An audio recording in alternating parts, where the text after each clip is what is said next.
إن الحمد لله رب العالمين والصلاة والسلام على رسول الله الكريم أشهد أن لا إله إلا الله وحده لا شريك له وأشهد أن محمدا عبده ورسوله. Assalamu alaikum wa rahmatullahi wa barakatuh. Some of you know I used to be a businessman. I like business. I like doing business with Allah subhanahu wa ta'ala. Tijara billah. It's actually a very good thing. It's already open. Bismillah.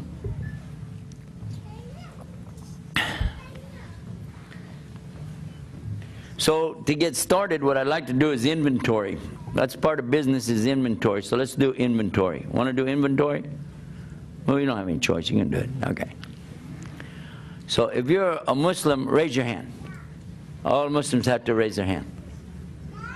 Whoa, look at all those hands, mashallah. Okay, so if you're not a Muslim yet, raise your hand. How do you like being surrounded by all these terrorists? They're Muslims. That slipped. Give me another chance.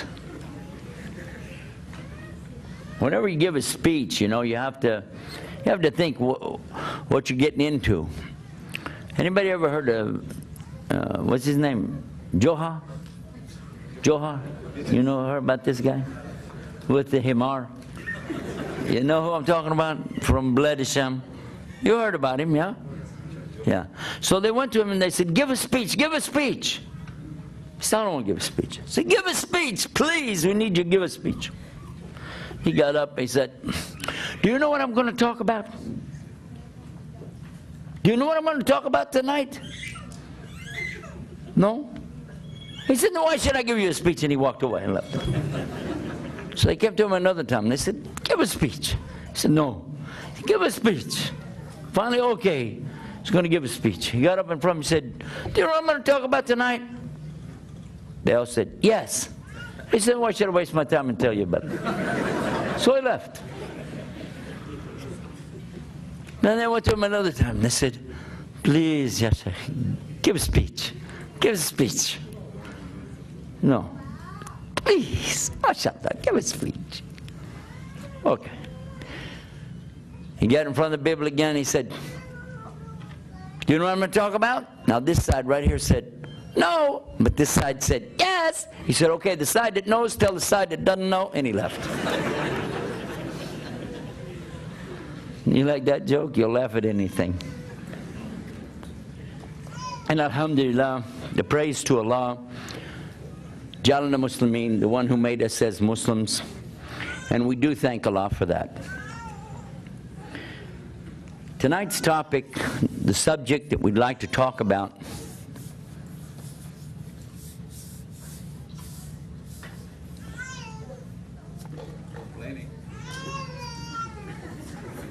we're recording this program, so I want to wait until we get this subject taken care of, because I don't want people to see it in the future and say they're torturing their children.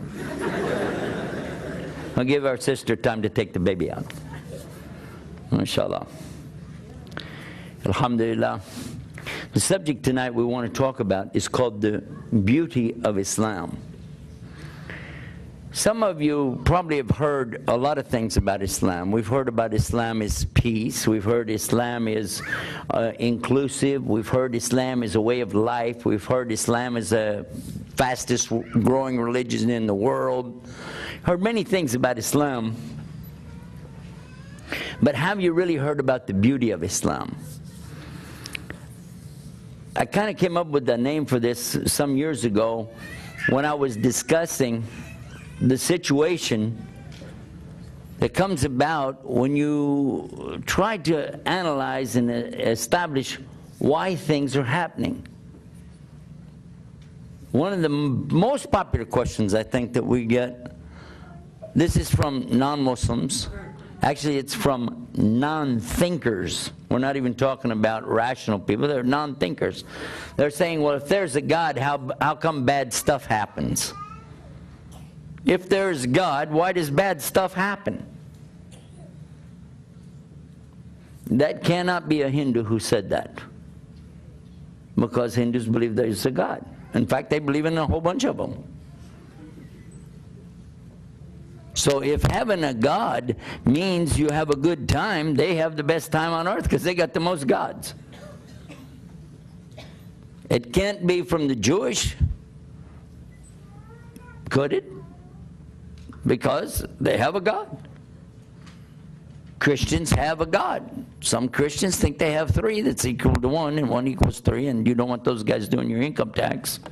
They don't know the difference between a one and a three. But to come back to the subject, I can do that. I used to be a Christian, okay? I understand. You can't do that. I can do that. So why do bad things happen to good people?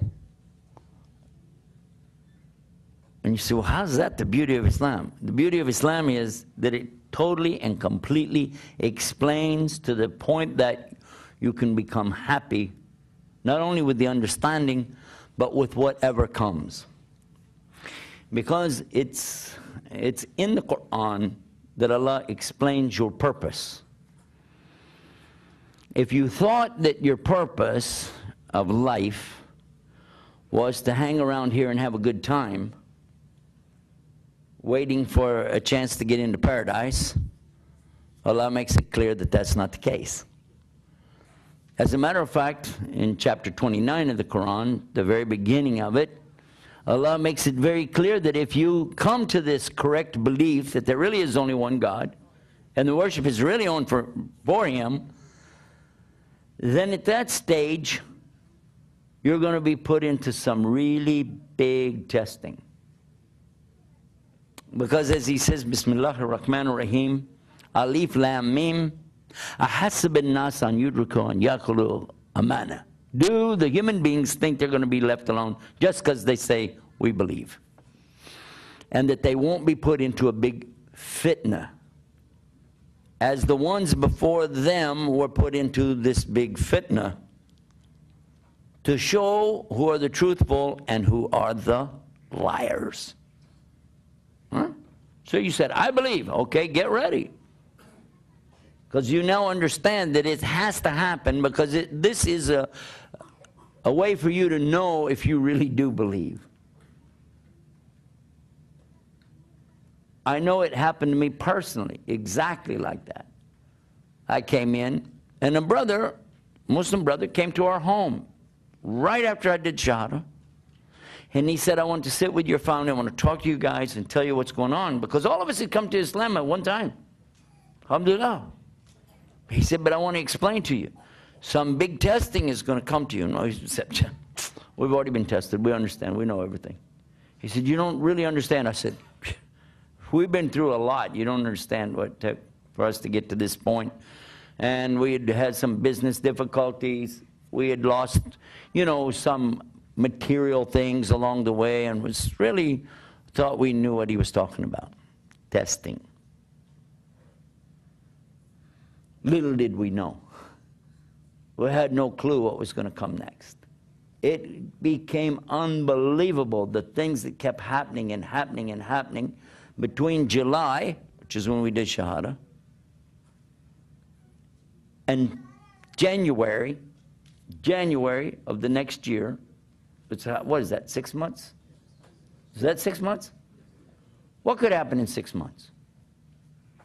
Well, I'll tell you how bad it was. From a guy that used to have, membership in these major golf courses. I lived on a golf course, walk out my back door. I was on the 14th hole of the Masters in the country club I belonged to in Dallas. Had my own planes, okay? Homes with swimming pools. You get what it's like, right? Nice. Huh? 6 months later, I have an old school bus. That's all that's left out of all the inventory of all the vehicles I had. An old school bus. And it caught on fire. And it was about to blow up with 40 gallons of gas in it. I pulled out the fire extinguisher and was going to try to put it out. And when I pushed the button, it went, it was defective. I didn't know what I was going to do. I got a tow truck. I got it out. I threw a blanket over it. Got a tow truck. Took it out to a junkyard. I was thinking, what happened? How could I be in such a shape, you know? Left the truck there and at this junkyard, 10 miles off of the main drag, the main road. And I asked the guy there to give me a ride back out to the road, you know. Just give me a ride out to the road and I'll try to catch a truck or something and go back because, you know, got to get home, which was many miles away. Actually, I was in Oklahoma and I had to go back to Texas. He said, that's not included in the tow. I said, well, how much is it? He said, I don't feel like it. Just go out there and somebody will give you a ride. I said, go where? It's an old dirt road. He says, there it is. So I stood on the side of that dirt road and I was really thinking, what have I done wrong to be in this condition? A car went by. It was a lady in it. I didn't want to ride in there, you know, even think about that. Then another car came by, nothing. Then a small pickup, you know, a real small pickup came, had 2 guys already in it. The guy said, where are you going? I told him, up to the freeway, 10 miles. He said, okay, get in the back. There was no room to get in the front, get in the back. I said, there's got a lot of stuff. He said, just sit on the stuff, it doesn't matter. Bags, you know, I got back in there, these big bags. I said, what's that smell? There's these bags, they smell really bad, you know. So I started driving, you know, and it was freezing cold. It started hailing, you know, little pieces of ice hitting me. So I have to crouch down like this to get away from the ice, but it puts my nose right by these bags. What do you think was in the bag? Fertilizer. Really good fertilizer. It comes from khanzir. Pig poop. Now here's yours truly, right? I'm used to wearing Hart, Schefter, and Mark suits. And I'm here hugging a bag of, yeah. I'm thinking, what is this? It was so cold. My eyebrows got ice in my eyebrows, you know. And when we finally got up to the road, I said, do you mind to take me just to the other side because I need to go? He said, no, we're going this way. By the way, Americans are really nice. I got out, you think. I got out, they took off. And as I was walking under the bridge, I was thinking, Islam is the truth. Islam is correct. I can't find any flaw in it. I really spent 6 months really looking hard at a lot of the subjects that Islam teaches. It's absolutely true. There's no doubt. So what is wrong? What is wrong with me? What did I do? I had everything before I come to Islam. I get nothing. What is that all about? Is God mad at me? Maybe that's just it. I found the right way, but he's mad at me. Alhamdulillah, that wasn't true. Because you and I know if Allah is mad at somebody, they got a serious problem, not compared to that. Well, subhanAllah, I said, well, that's wrong. I shouldn't think like that. I went up the embankment, up to the main part of the freeway, tried to catch a ride. A big truck's going by. Pew, pew. And it was getting cold again, and I was thinking, how?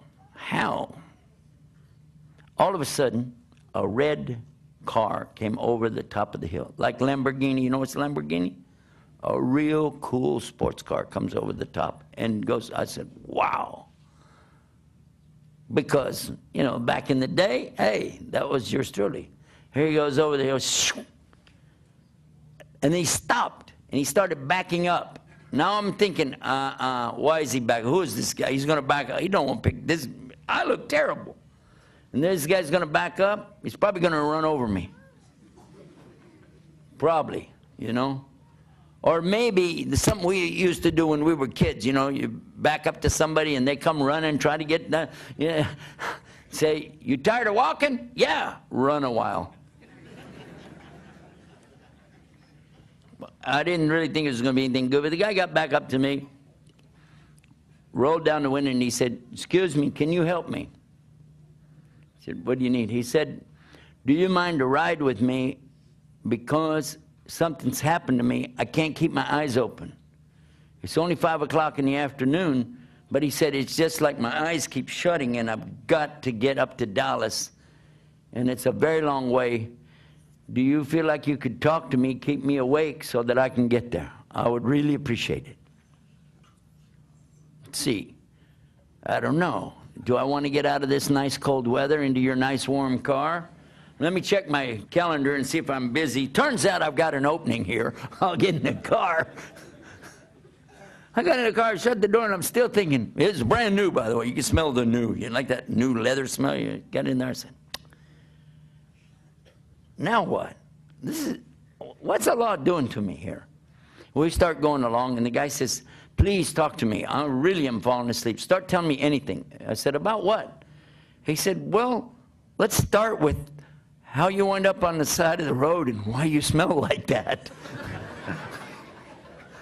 I said, "There you go. Let's do that. Let me take you back here. You want to talk? I'll talk. I'll tell you everything I know." I guess we could teach the CIA how to get stuff out of people. Now just put them in the back of a pickup with a bunch of pig fertilizer, and they'll tell you anything. But I went along with him, and I began explaining the events that led up to me being standing there, which started out about a year back when my father wanted to do business with a Muslim, and how I tried to convert the Muslim to become a Christian, how a Catholic priest got involved in the story, and before you know it, the Catholic priest accepted Islam. My wife and I accepted Islam. Then later my father accepting Islam, but then other things started happening. Our business down by Mexico went bad, and somebody ripped off all our stuff, stole our things. I had a brand new Suburban. It disappeared with the paperwork in it, and I couldn't trace it because I hadn't filed it yet. It was totally a strange thing. Many things I'm telling him this story as we're going along, telling him what happened. He's going, wow, wow, whoa, wow. Then we came up to a junction in the road, and this road that comes into Texas from Oklahoma splits, and one part goes to Fort Worth, Texas, the other part goes to Dallas. I need to go to Fort Worth, he needs to go to Dallas. There's a truck stop, I'll get out there. He said, "Do you mind?" Really, he said, I just want to hear the end of this story. "Do you mind if I just go ahead and take you to Fort Worth so I can hear the rest of it?" Again, I have to check my schedule, but it turns out there's this opening and we can go. And I'm still thinking, what is this real? And as we're going along, and I'm telling the rest of the story, and he's going, "Man, and all that because you came to Islam." I said, "Well, I don't know what else to say." He said, "That is beautiful." I said, "Excuse me?" What part of the story did I miss while I was telling it? He said, because, he said, "You know what?" He said, "I'm a Reformed Church of Latter-day Saints Mormon." And he said, "And really, I'm fed up with my religion. And what you told me about Islam, it sounds amazing." So all he really heard me talking about was the Tawheed, was the answers to the questions that Allah gives you. Is when you come to Islam, the answers are there. But the incidentals that take place in your life, well, those are things that happen in your life. So what? Well, the main thing is, you know there's Allah. And you know everything comes from Allah. It's all going back to Allah, and you've got the real hard evidence there really is God. And that's one of the beauties of Islam. Your heart is in peace because you know it's all from Allah. He said, "So all of this is from Allah?" I said, "Well, yeah." He said, "That's beautiful. How can I know more about this religion?" Well, I said, "You know, there's some guys I'm staying with right now. I didn't even have a house anymore. Didn't have any clothes anymore. And so I told him, we're staying at this house. Come on, let's go over here. And we got there, and the brothers weren't back yet. They were at the masjid, but they'd left food cooking. So the food was all on the stove, and when we went in, served him up the food. We sat there, enjoyed a meal together. He said, well, I really have to go. Do you have any pamphlets or anything about this religion? I said, I don't really know what to tell you. But I saw some things laying there from Whammy. You heard of the Nedwat al-Alamin Shabab al-Islamiyya. Well, that's my first exposure to those kind of pamphlets. So I gave him some of those. And he said, you know, I'm going to really look into this because this really sounds like something for me. And I sure do thank you. I really appreciate it. And by the way, he was at least 60 miles out of the way from where he needed to be. But he brought me right to the house. And there was a meal waiting for me. A meal, hot meal, waiting for me. Now, I didn't know that was going to happen, did I? A few hours before, I was standing out in the snow, in the ice. Huh? And now here I am in a nice warm house, got food to eat. And what a lovely ride I had. And maybe he made Shahada, I don't know. But if he did, maybe Allah will even count that as me giving effort to somebody to get to Islam. Now, in this story I just told you, did you see any beauty there? Huh? Or did you just hear, oh, this guy had a hard day, and it was really a lot of problems, and blah, blah, blah? What if I had not been there? What if I had not been there? And the man fell asleep and had an accident and died and never got to Islam. What if? Now, that's not the qadr of Allah. This is the way Allah wanted it to happen. It happened according to His plan. I'm just showing you, though, if you change anything in Allah's plan, weird things would happen. Allah knows what's best. And if you said, well, somebody died, how could it get worse than that? Worse? They could have lived. Because maybe they died on the fitra. Maybe they died as a Muslim. Or maybe they died, and because of their death, other people will get to Islam. Or at least other people won't leave Islam. You don't know, and I don't know. It's up to Him, isn't it? The non-believer is the one that has the problem. Muslims really don't have that problem. You get upset. You know, my dad died, and he did die. But you know what? Because I was Muslim, I understood it. And I cried, by the way. But it wasn't like the kind of crying that would have been when I was not Muslim. You know, oh, why my father? Oh, why this happened to me? No. It was crying like this. I was crying out of happiness that at least he became Muslim before he died. Crying out of happiness because I know, although I'll miss him for a while, we can be reunited in Jannah together. And crying also because I know that this is qadr of Allah, and all of us, we're going to come to this sometime. And by the way, the Prophet ﷺ, Prophet Muhammad, peace be upon him, when his son died and he was holding him, he cried. They said, even you are crying? And he said, all of us, we have our moment of this. We have feelings, we're humans. So yes, you can cry. Everything that you want to know about your life in general, or your life in particular, is in Islam. Do you like to know how you're created and what's going to be your ultimate end in this earth? Do you want to know? It's easy.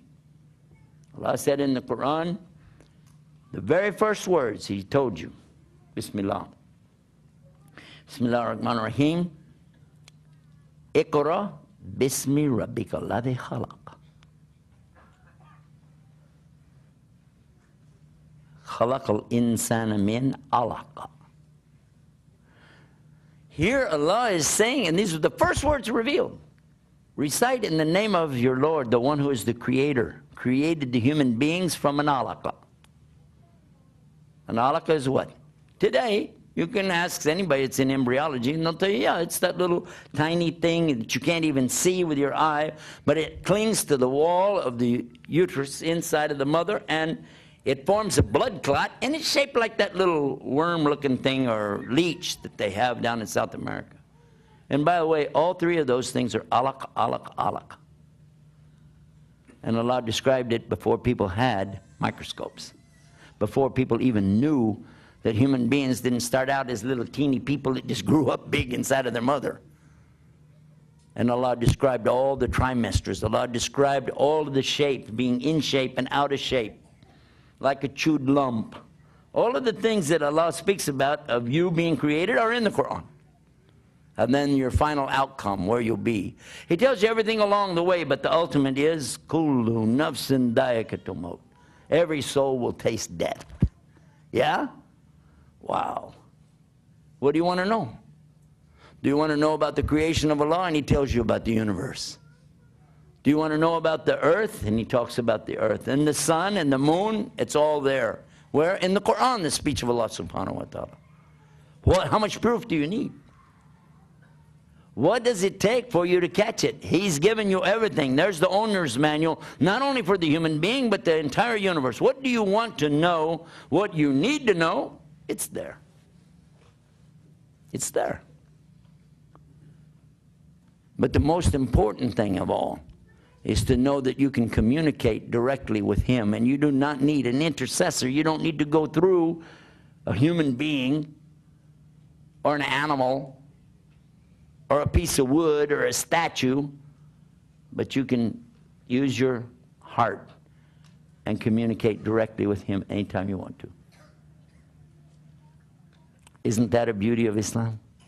And the Prophet Muhammad, peace and blessing be upon him, he told us an amazing thing. Again, with this same thing, the same focus. Ajib. Amazing is the condition of the believer, because only good happens to them. When anything good comes their way, they make shukr, thank you to Allah.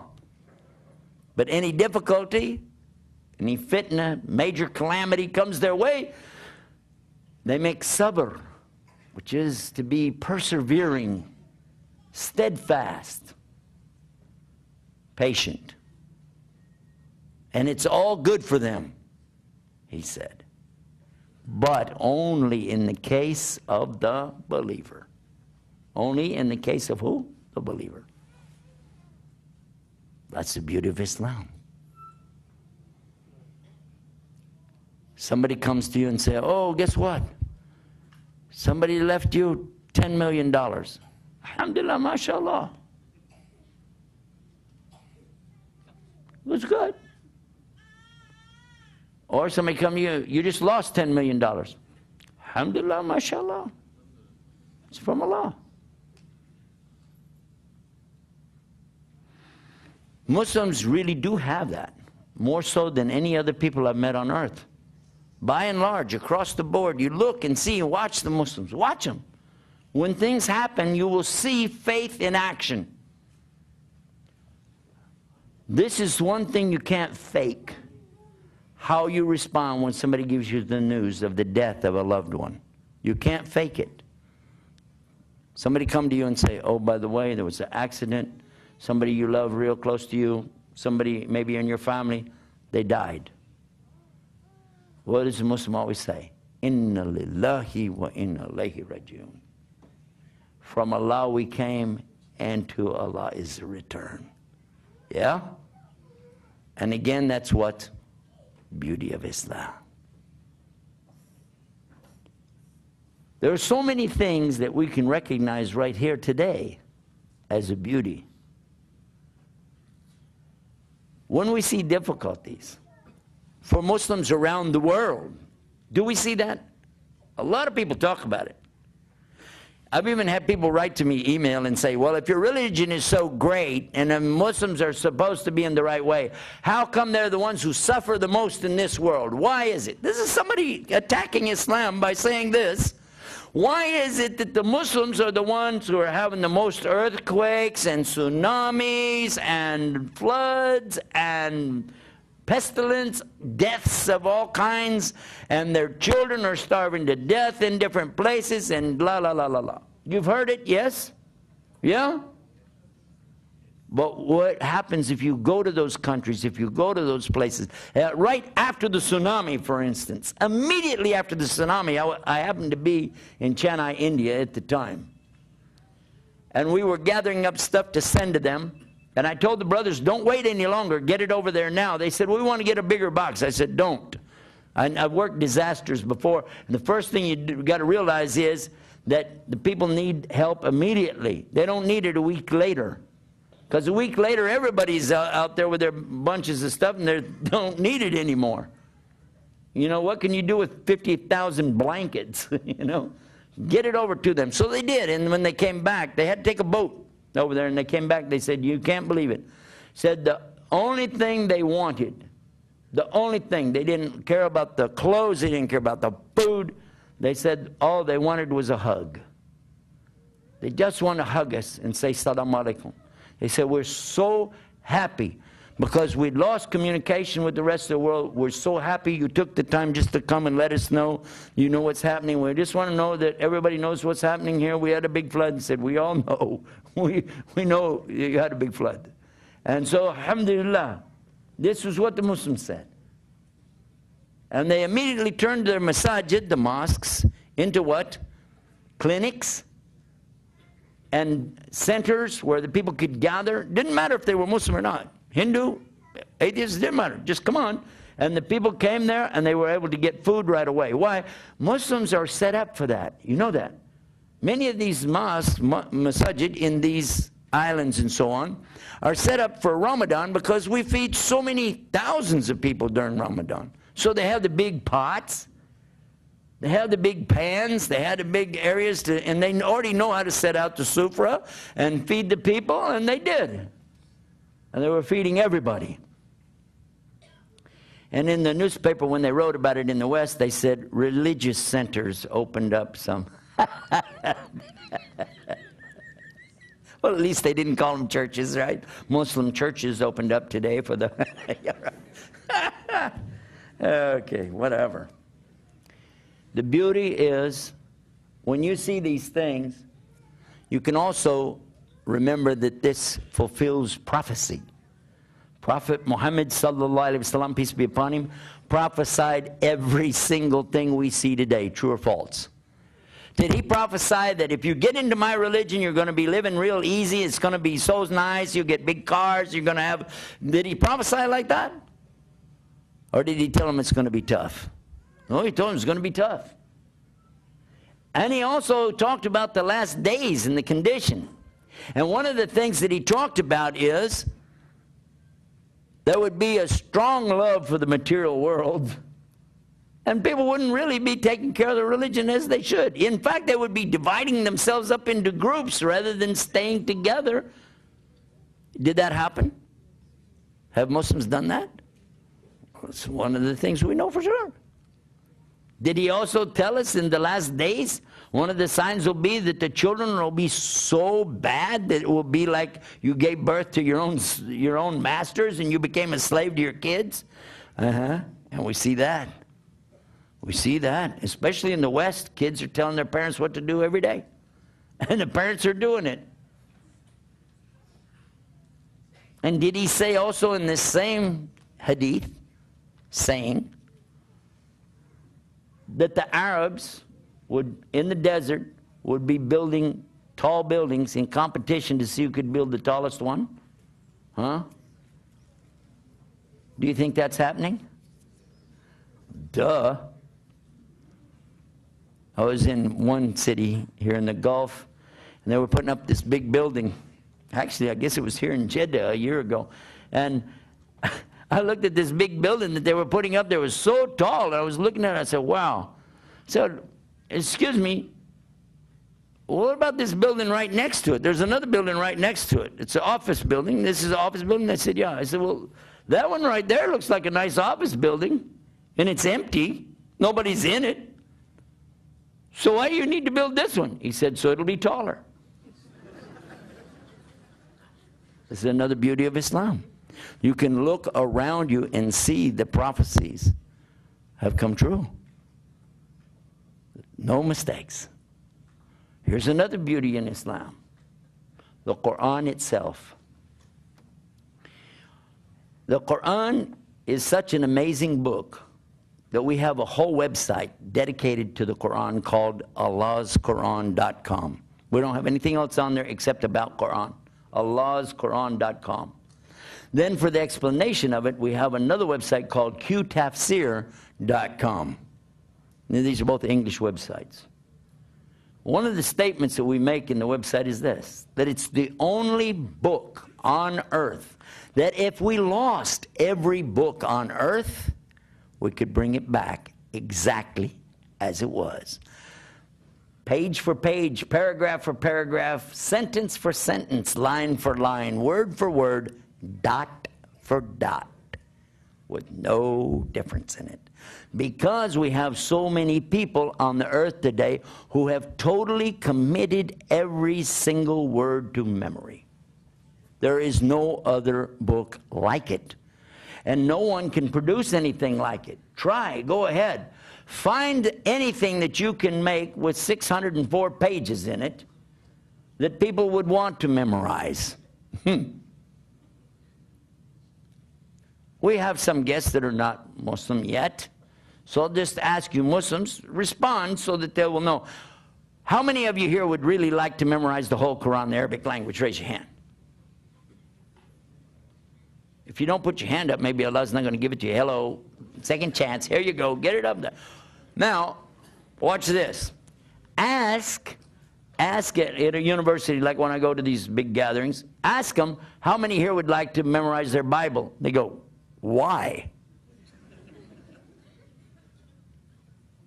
Let's do this. And I've done this before in the universities too. I ask, how many here have memorized some of your Bible? Did you memorize like, you know, 2 or 3 books out of your Bible? Like surahs, 2 or 3 of your books? Memorized? What language? We don't even know what language it came in.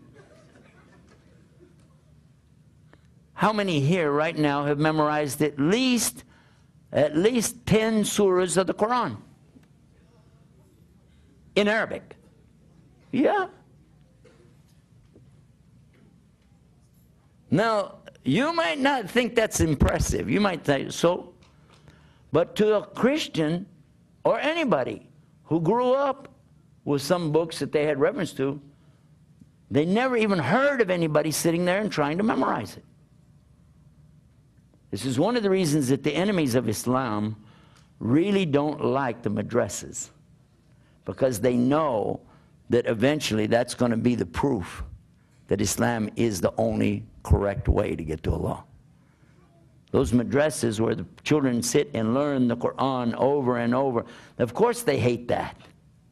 Naturally they hate that. Of course they'll lie and say they're building bombs in there. These little kids are building bombs. Yeah, right.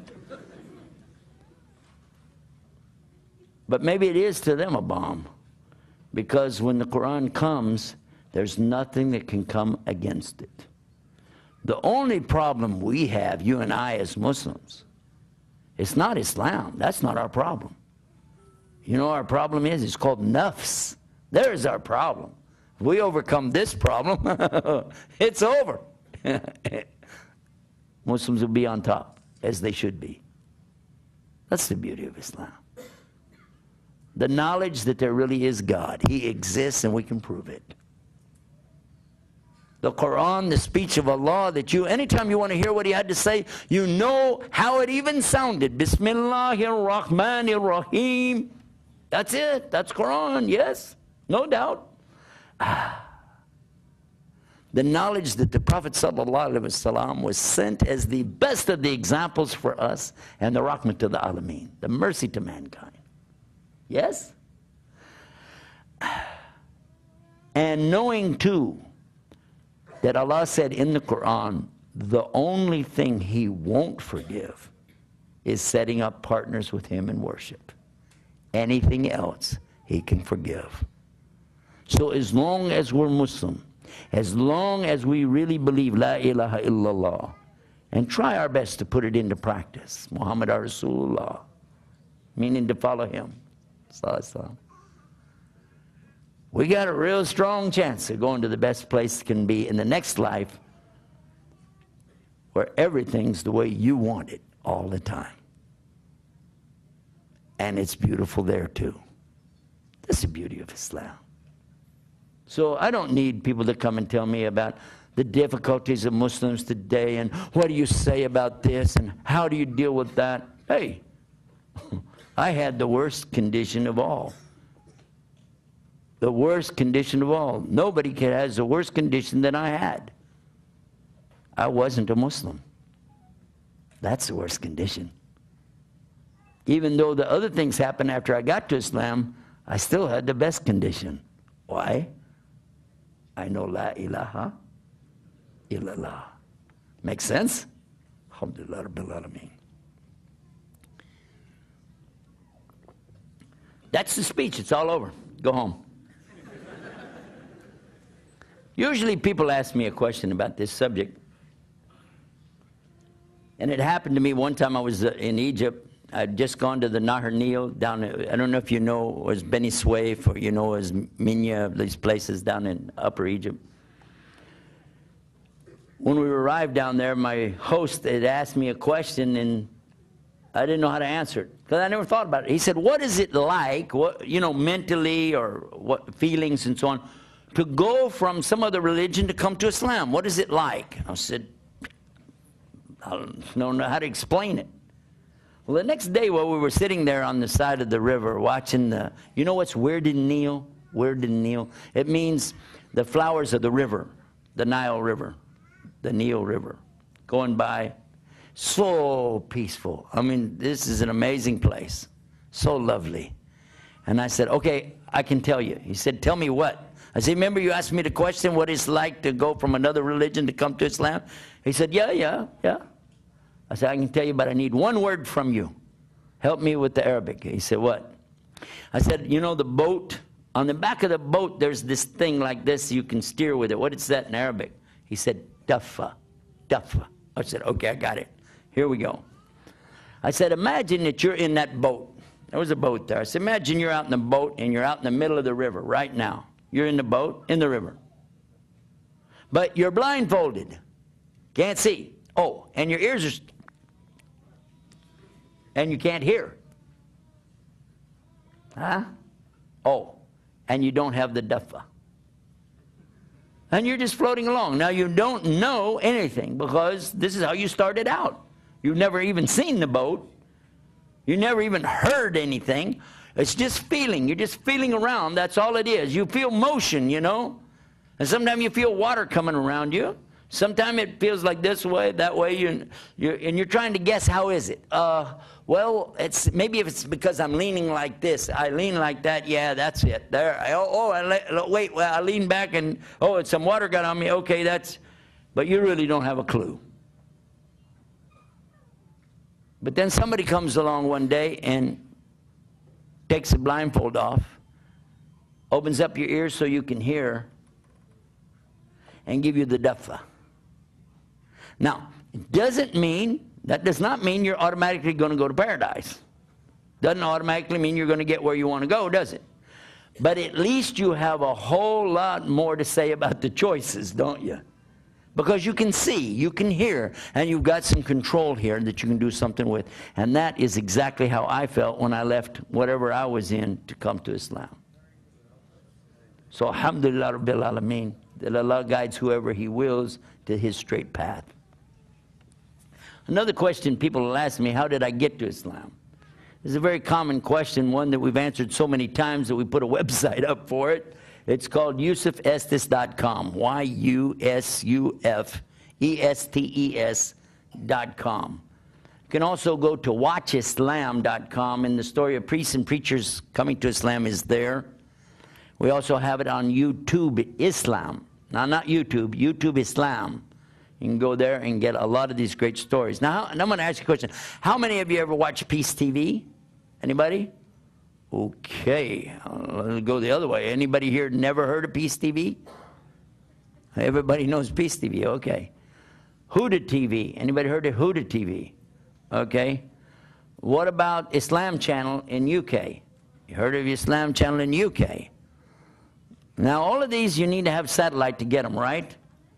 Not anymore. You can get them all free on my website. watchislam.com. All of them are right there. Plus, the Quran being recited in Ramadan is running right now 24 hours a day. You can go there and listen to the Quran, and it has English translation right across the front of it. Plus, we have Share Islam TV, and we have a new one that just came out, bridgetofaith.com. bridgetofaith.com. Now, in these, you've got a series of different speakers, myself and people like Mutahir Sabri, Abdurrahim Green. I think you know some of the speakers that we've got on there, and you can watch these programs. All of it's free, because I want people to know what's real Islam from people who can explain it in good English terms. Some of you like to be involved in sharing Islam with other people. You want to have a way to answer questions, to give them help. We have a website called shareislam.com. shareislam.com. And that's great because you can go there and ask questions and it gives you answers. We have another one. People ask you about Aqidah, what we believe and why. It's called godallah.com. Is God Allah? Is Allah God? Where is God? How can you prove there's God? Then for those who are atheists or claim to be scientists, don't believe in God, there's a website for them, scienceislam.com. This has videos in it you can watch. 9 different scholars, professors, teachers of disciplines, different sciences. Every one of them, after they knew what the Quran said about their particular expertise, they all said it must be a God, it must be this God is real, and Allah must be behind the Quran. Because it's impossible to be any other way. These are a result of Sheikh Zandani's work. Some of you know about him. And his effort, I would like to mention to you that the last one, the 9th one, when you play it, the scientist, professor, when he's talking, stops and he looks at the camera. He said, I guess it's time for me to say, Ashhadu an la ilaha illallah, Ashhadu Muhammad Rasulullah. If you'd like to join us and work with us in this project, you're welcome. We have an ongoing website. Right this minute as I'm sitting here, there are people learning about Islam from it live. It's called chatislam.com. chatislam.com. We have volunteers who come on and speak and then answer questions. Inshallah, I'm planning on recruiting a particular daya here from this community to be one of those to help us do that. But the brothers, they don't like their names mentioned and so on, but we'll have somebody, inshallah, from this community doing the same. We have, again, many good teachers. Some of them you've heard of before who come on, like Dr. Bilal Phillips. Some of you heard about him. And some of you have heard about Mutahir Sabri and the work that he's done. Salim Morgan, not very famous, but he used to be here, very well known 25 years ago. We're getting him out of retirement and putting him back on the internet and helping us with that, myself. And what happens is when these people come into this chat room, they get to hear something that they didn't ever hear before. Easy English, they can understand what's going on, and then they can ask questions, and they can get real answers. But just in case you want to ask a question, and you said, they didn't have time for my question, okay? If we have it, you can access it. Go to search for Islam, 3 words. Search for Islam, but write it like one word, .com. Searchforislam.com, and it's a little box will come up, and you just type in the keyword. You want to know about music. What's the role of music in Islam? Type music in there, find out. You want to know about these different groups? Type the word groups. Want to know about women in Islam? Type the word women. We got a brand new website for women, by the way. Ladies, listen up. It's called islamswomen.com. And they sent me some new, it's brand new. We're just putting it up now. They sent me some new graphics for it, some beautiful backgrounds today to approve it. Really going to be tasty. You're going to like it. It's really sharp. And brothers, if you go to this website, islamswomen.com, you do have to lower your gaze while you look at the screen. Well, that was funny. You could have laughed a little bit more than that. You're still here. I told you to go home. MashaAllah. Do we have any questions? We're going to do that? Jazakumullah khair. Wassalamu alaikum wa rahmatullah.